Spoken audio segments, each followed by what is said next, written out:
गरुड़ पुराण भगवान श्री कृष्ण ने अपने भक्त और वाहन गरुड़ जी को सुनाया था। इसी में एक प्रसंग आता है जब भगवान श्री कृष्ण बताते हैं कि प्रेत कैसे होते हैं, उनका आचरण कैसा होता है। भगवान श्री कृष्ण और गरुड़ के बीच का संवाद ही गरुड़ पुराण के रूप में संकलित किया गया है। इस पुराण में भगवान श्री कृष्ण के मुख से अलौकिक कथाएं कही गई है, जिसमें मनुष्य लोक से परे दूसरे लोकों का वर्णन है। एक बार भगवान श्री कृष्ण के भक्त, शिष्य और वाहन गरुड़ जी ने मृत्यु के बाद के जीवन के बारे में जिज्ञासा प्रकट की। तब भगवान श्री कृष्ण ने कहा कि हे गरुड़, तुम्हारे अनुरोध पर मैं तुम्हें एक कथा सुनाता हूँ, जिसे सुनकर पता चलता है कि मनुष्य अपने दुष्कर्मों की सजा कैसे भोगता है। प्राचीन काल में संत पत्तक नाम के एक ऋषि ने घोर तपस्या करके पापों से मुक्ति हासिल की। यह निर्मल ज्ञान प्राप्त करने के बाद वनवासी हो गया। उनका संपूर्ण जीवन तपस्या में बीत रहा था। एक दिन उनके मन में विचार आया कि मैंने कभी तीर्थ यात्रा नहीं की, जिसके बिना एक सनातन धर्मी का जीवन अधूरा माना जाता है।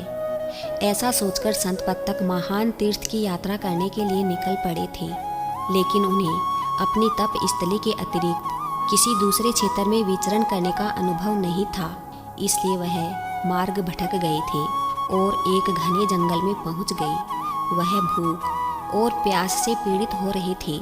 उन्हें किसी सरोवर या तालाब की तलाश थी, लेकिन उस घने डरावने जंगल में कुछ भी दिखाई नहीं दे रहा था। चारों तरफ सिर्फ हिंसक जानवरों की आवाज़ें आ रही थी।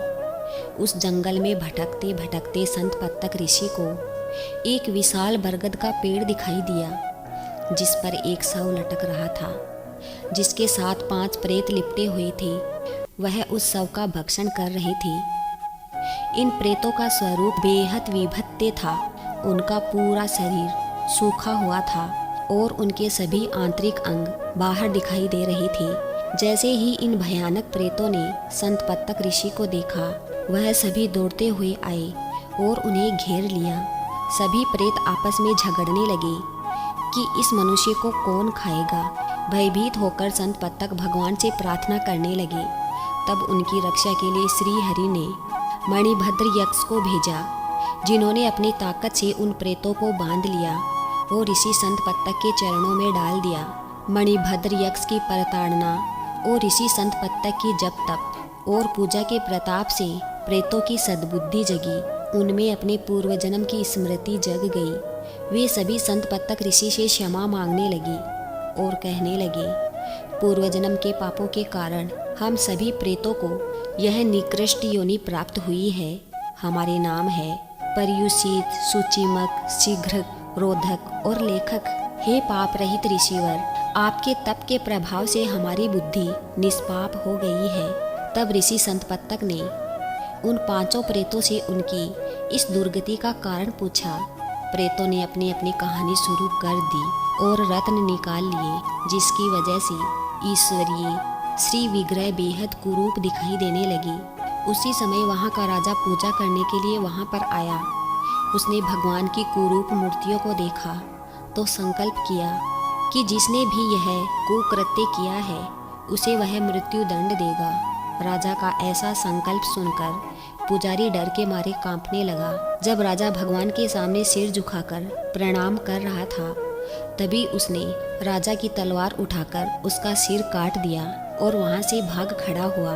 लेकिन उसके पाप ने उसका पीछा किया और वह प्रेत बनकर इस भयानक वन में रहने लगा। क्या आपको पता है कि प्रेतों का भोजन क्या है? अगर नहीं तो आइए जानते हैं। ऋषि संत पत्तक ने इन प्रेतों से उनकी दर्द भरी कहानी सुनी और पूछा कि तुम सभी का आचरण और आहार क्या है? प्रेतों ने जवाब दिया, जिस घर में पूजा पाठ, शुभ कर्म, साफ सफाई, श्राद्ध और तर्पण नहीं किया जाता है, हम उन घरों में बेहद आसानी से प्रवेश कर जाते हैं। वहाँ रहने वालों के शरीर से निकली हुई गंदगी ही हमारा भोजन है। जल्दी ही हम ऐसे अशुद्ध घरों में रहने वाले लोगों को अपने जैसा बना लेते हैं। हम सभी अज्ञानी, तापसी और मंद बुद्धि हैं और ऐसे ही लोगों के बीच रहना पसंद करते हैं। लेकिन आज आपके सत्संग और तप के प्रभाव के कारण हमारे पूर्व जन्म की स्मृति जग गई है। उन प्रेतों की कहानी सुनकर ऋषि संत पत्तक को दया आ गई। उन्होंने कहा कि हजारों वर्ष प्रेत योनि में रहने के बाद उनके पापों का क्षण हो गया है। उन्होंने भगवान श्री कृष्ण से उन प्रेतों के पाप क्षमा कर देने की प्रार्थना की। भगवान ने भी ऋषि संत पत्तक की गुहार पर उन प्रेतों के पाप क्षमा कर दिए और उन्हें मुक्ति प्रदान की।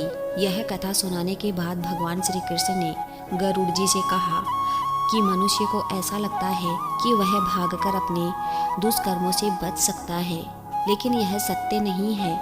पाप मनुष्य के पीछे पीछे चलता है और आखिरकार उसे शिकार बनाकर ही दम लेता है। इसलिए पाप से दूर रहना चाहिए। यदि गलती से कोई पाप हो भी जाए तो उसके लिए तुरंत पश्चाताप करते हुए क्षमा मांगनी चाहिए। मनुष्य प्रतिदिन हजारों कर्म करता है। उन कर्मों में पाप और पुण्य दोनों होते हैं, जिनके प्रभाव से बचने के लिए उसे अपने सभी कर्म मुझे अर्थात श्री कृष्ण को समर्पित कर देना चाहिए और निष्काम जीवन व्यतीत करना चाहिए। जय श्री कृष्णा।